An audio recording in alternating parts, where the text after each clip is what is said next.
श्री हित सजनी जो आचार्य रूप में हरिवंश महाप्रभु के रूप में कह रहे हैं, श्याम श्यामा के चरण कमल संगी रसिक जनों के चरणों में अपने सिर को नवाओ, अर्थात अहंकार छोड़कर उनकी आज्ञा का पालन करो।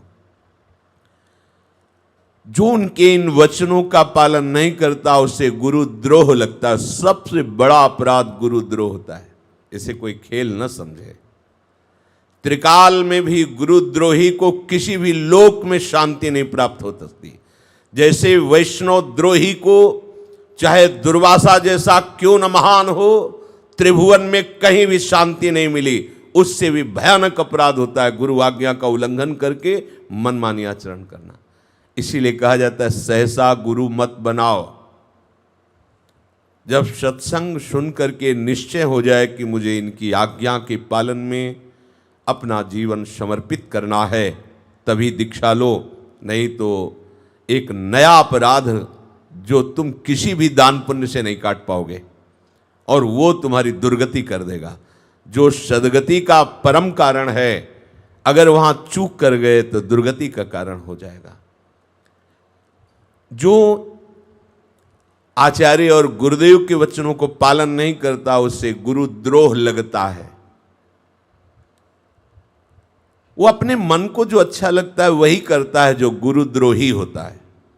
जो मन को अच्छा लगता है रात दिन भले बना करके साधना करे, एक तो असंभव, जैसे कई बार सत्संग में कहा है कि गुरुद्रोही के हृदय में मंत्र प्रकाश हो ही नहीं सकता, असंभव, हो ही नहीं सकता। वो एक तार मंत्र जप कर सके ऐसी उसमें सामर्थ्य नहीं है, क्योंकि ये केवल गुरु कृपा से ही सामर्थ्य आती है। वो चाहे जितना रात दिन बना करके साधन करे, वो सब अन्यथा हो जाता है, व्यर्थ हो जाता है। यह है अधर्म, यह है सब हानि। जो इस प्रेम धर्म के अनुयायी हैं उनको इस बात से डरते रहना चाहिए, सावधान रहना चाहिए कि गुरुद्रोह कहीं जीवन में हमारे माथे पे न लग जाए। अगर वो गुरुद्रोह लग गया तो इत व्यवहार न उत परमारथ, बीच ही बीच जो जन्म गंवायो, जो धर्मिन सो प्रीति करत नहीं, कहा भयो धर्मी जो कहायो। जो गुरुद्रोही होते हैं उनको इस प्रकृति की वस्तु व्यक्ति स्थान दंड देना प्रारंभ कर देते हैं। सारी की सारी शुभ अनुकूलताएं जो उनको मिलने वाली थी वो सब नष्ट हो जाती है। संत अवज्ञा तुरत भवानी, कर कल्याण अखिल के हानि। साधु अवज्ञा तुरत भवानी, कर कल्याण, जितने कल्याणकारी शुभ कर्म पीछे हुए सब नष्ट हो जाते हैं। कि सुकृत बहु जन्म के क्षण में डारे खोए। अब वो बुद्धि भ्रष्ट होती चली जाएगी, ऐसे आचरण बनते चले जाएंगे। गुरुद्रोह तो लगा ही है, ऐसे आचरण बनते चले जाएंगे जिससे उसका निस्तार होना बहुत कठिन है। उनका न व्यवहार बन पाता है और न परमार्थ। ये खूब दौड़ लगाते हैं पर मंजिल इनको नहीं मिलती, न व्यवहार की न परमार्थ की। बीच ही बीच में वो अपना जन्म गंवा देते हैं। उनके हाथ में न व्यवहार लगता है न परमार्थ लगता है। जो उपासक भगवत प्रेमी महात्माओं से प्रीत नहीं करते वो व्यर्थ में वैष्णव कहलाते हैं, वो व्यर्थ में भक्त कहलाते हैं, वो व्यर्थ में प्रेम धर्मी कहलाते हैं। करो श्री हरिवंश उपासक संग, जो प्रीति तरंग सुरंग बहो। करो श्री हरिवंश की रीति सबे, कुल लोक विरुद्ध जो जाय सहो। यदि तुम अपने जीवन को सार्थक करना चाहते हो तो जो प्रिया प्रीतम की प्रीति तरंग में जिनका हृदय बह रहा है, द्रवित हो रहा है, ऐसे उपासकों का संग करो। यदि तुम प्रियाजू की शरणागत हुए हो तो ये लोकातीत और वेदातीत मार्ग है।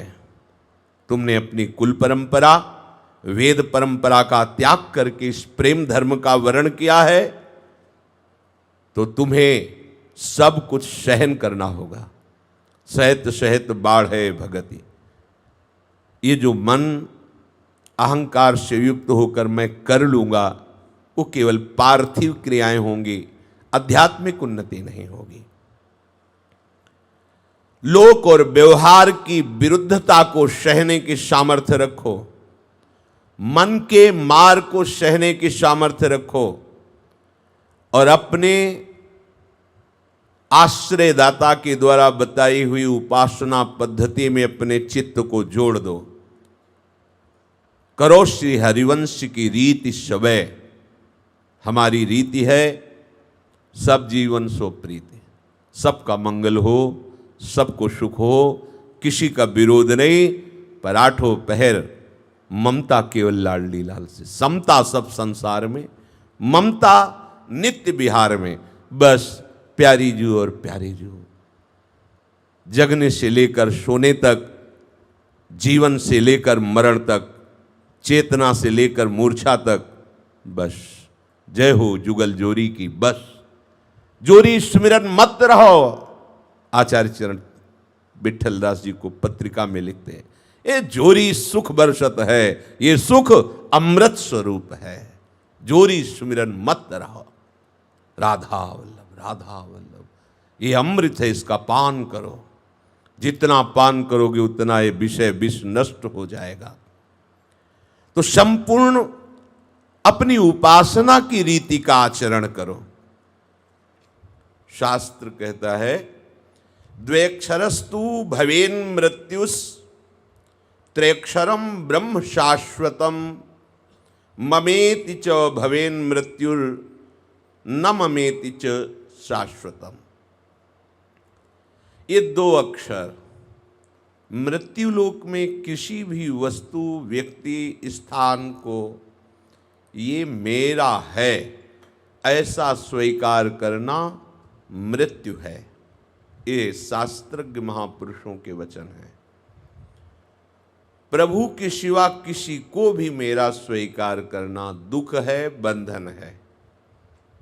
देखो, इसी मम शब्द का त्याग करके भरत जी महाराज गंडकी नदी के पास भगवत आराधना में तन्मय होने के लिए प्रयासरत हैं। हिरण का वो घटना, उसके बच्चे को निकालना, उसके बच्चे में ममपन हो जाना, ममता हो जाना। देखो कैसी मृत्यु का स्वरूप वर्णन करते हैं कि जहाँ हरि प्राप्ति के लिए अपने स्वयं पुत्र को, पत्नी को, राज्य को त्याग दिया, नमम, वहीं ममता चूक हो गई, हिरण के बच्चे में हो गई, तो अगला जन्म हिरण का बन गया। यहां किसी भी वस्तु,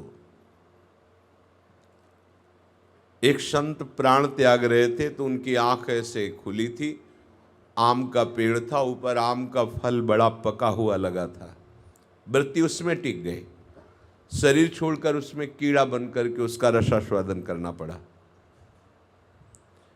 एक संत की 2 अशर्फियां गीता जी जिसमें बांधते हैं उसमें रख दिया था कि संत सेवा करेंगे।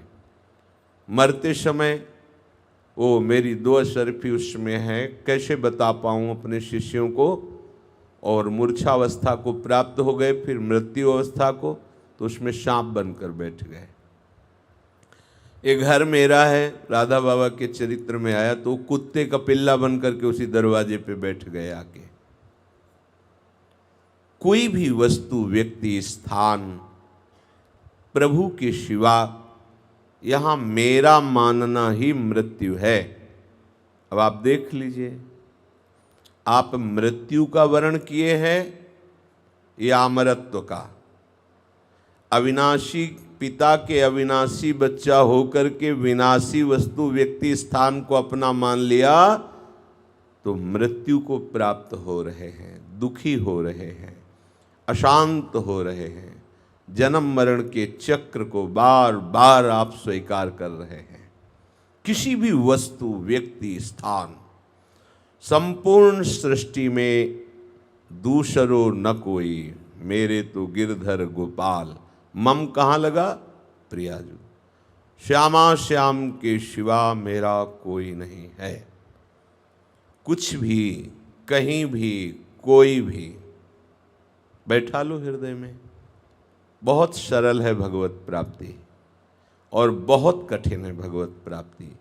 जो इस मम शब्द को कहीं भी लगाए हैं बहुत कठिन है, और मम शब्द को केवल प्रियालाल में लगा बहुत सरल है। आप बिल्कुल बेपरवाह हो जाइए। प्रियालाल के सिवा आपका कोई नहीं है, ये आपके हृदय में बैठ गया है तो आप बेपरवाह हो जाइए। आपको निश्चित प्रियालाल मिलेंगे। आपके कर्म धर्म से कोई उनका तात्पर्य नहीं है। वो एक केवल अपनेपन को देखते हैं। हमारे युगल सरकार अपनेपन को, अवगुण करे समुद्र सम गनत न, अपनो जाने ये मेरा है, बस इसी से हमारी जीत हो जाएगी। अब ये जो मम शब्द हम जहां जहां फंसाए हैं ये हम नहीं हटा सकते। हटाना हम ही को है, पर इसके हटाने का विवेक भगवत प्रेमी महात्माओं के संग से मिलता है। इसीलिए बहुत शोध करके हरिवंश महाप्रभु ने ये कहा, श्याम श्यामा पद कमल संग शिरनायो। श्याम श्यामा के चरणारविंद के जो प्रेमी जन हैं, अनुरागी जन हैं, उनके चरणों में सिर नायो। सिर नायो का तात्पर्य होता है अब हम मनमानी नहीं करेंगे। पंचांग प्रणाम, साष्टांग प्रणाम मतलब संपूर्ण समर्पण। अब आप जैसी आज्ञा करेंगे वैसे ही हम चलेंगे। कोई यहाँ ये विचार कर सकता है कि सामने वाला छलिया हो तो हम तो समर्पण कर रहे हैं, पर सामने वाले में वो योग्यता ना हो तो हमारा तो सब कुछ बेकार हो जाएगा। तो आप किसी व्यक्ति का समर्पण नहीं कर रहे, गुरु को समर्पण कर रहे हैं, रसिक प्रेमी को समर्पण कर रहे हैं। भावना आपकी क्या है? सद्गुरुदेव हैं या रसिक महापुरुष हैं। तो आपकी भावना के अनुसार सर्वत्र व्याप्त तत्व जो गुरुदेव है वो आपको संभालेगा। अगर सामने से छल कपट भी है तो वो आपके सामने आकर शुद्ध भागवतिक हो जाएगा, क्योंकि आपका भाव जो है वो परम पवित्र है। जब आप अपने भाव को समर्पित करेंगे तो भाव को ग्रहण करने वाले भावग्राही जनार्दना वो बीच में, क्योंकि वो सच्चे सदगुरुदेव हैं, वही गुरुदेव हैं। गुरु गोविंद न भेद कराई, अभेद है, गुरु और गोविंद अभेद है। जो अखंड मंडल में जड़ चैतन्य में व्याप्त तत्व है वो आपका गाइड करेगा, वो आपको संभाल लेगा। उनसे वही बुलवाएगा जिससे आपका मंगल होगा, उनसे वही करवाएगा जिससे आपका मंगल होगा। आपको बिल्कुल संशय शून्य हो जाना है।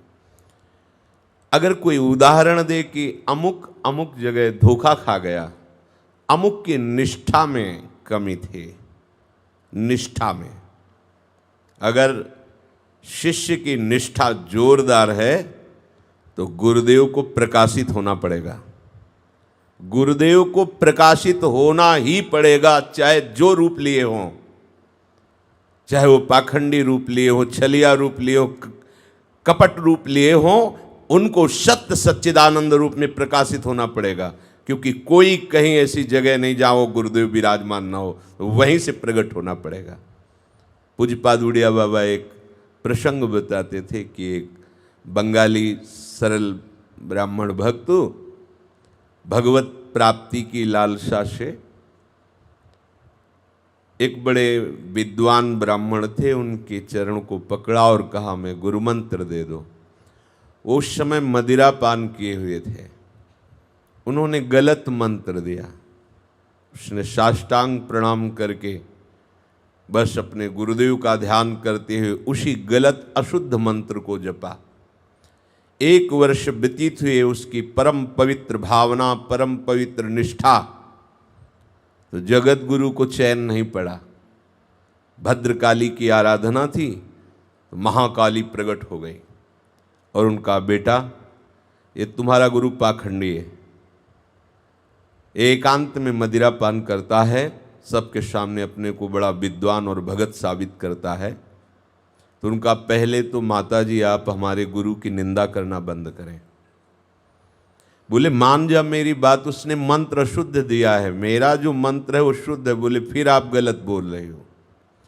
यदि मेरे गुरु अशुद्ध होते, मेरा मंत्र अशुद्ध होता तो पूरे जीवन अनुष्ठान करते बीत जाता है, आपकी झलक नहीं मिलती। आप 1 वर्ष में मेरे सामने आ गई।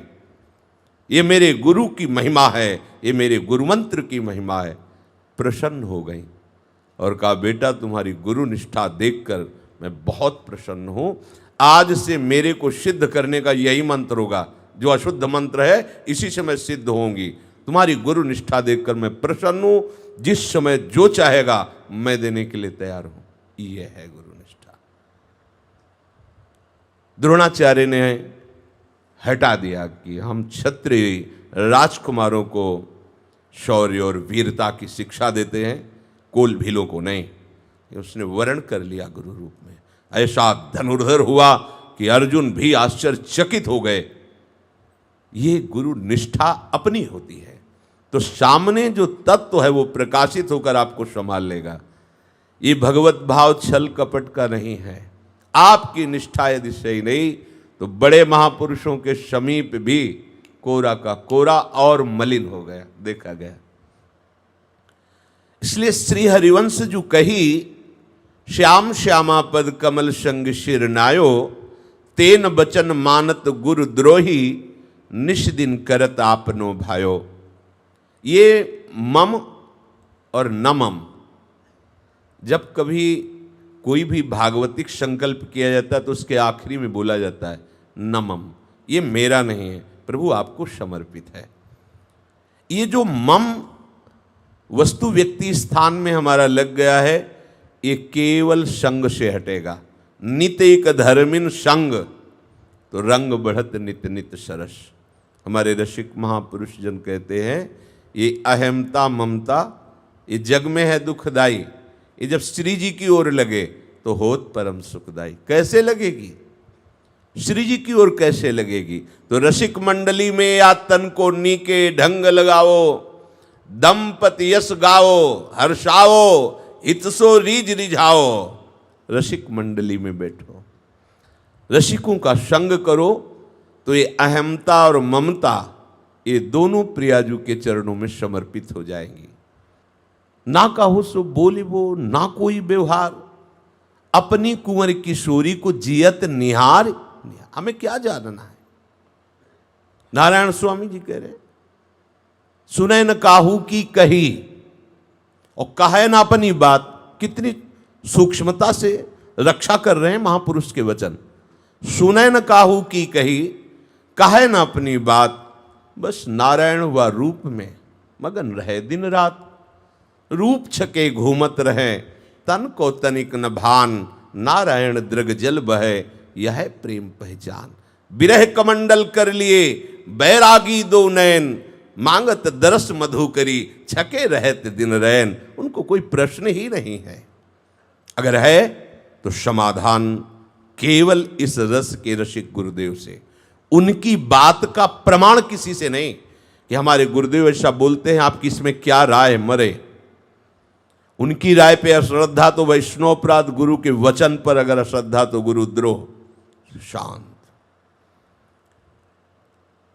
हम अपने आराध्य देव उनके नाम रूप लीला धाम बस इसमें आसक्त हो जाए। श्री हरिवंश धर्म में जे जानत, प्रीति की ग्रंथि तही मिली खोलत। साधारण भाव में बता रहे हैं, हमारी प्रीति की गांठ बहुत जगह लगी हुई है। जननी जनक बंध सुत दारा, तन धन धाम सुहृद परिवारा, ये गांठ वहीं खुलती है रसिक जनों के संग। उनकी संगति मात्र से ये सब खत्म हो जाता है। जो वैराग्य करना बड़ा कठिन है, हंसते हंसते खेलते खेलते वो कार्य हो जाता है, जिसके बाद हम पीछे सोचते हैं कि छोड़ना क्या, छोड़ने की बात सोचना भी कठिन था, वो सब छूट गया। कैसे छूट गया? बोले रसिकों की कृपा कोर से छूट गया। और असाधारण भाव कि अपने हृदय की प्रेम की धरोहर केवल रसिकों के सामने ही रखे, अन्य जगह नहीं। अर्थात अपने प्रिया प्रीतम की प्रीति की बात केवल प्रिया प्रीतम के प्रेमी जनों से ही करे, अन्यथा नहीं। नहीं तो आप ते जाए, जो औरन ते संभाषण करे तो आप ते जाए, ताते मौन गहनो उचित है। श्री ध्रुवदास जी विचार सिद्धांत लिए, ताते मौन रहनो, मौन गहनो, मौन रहनो उचित है ना।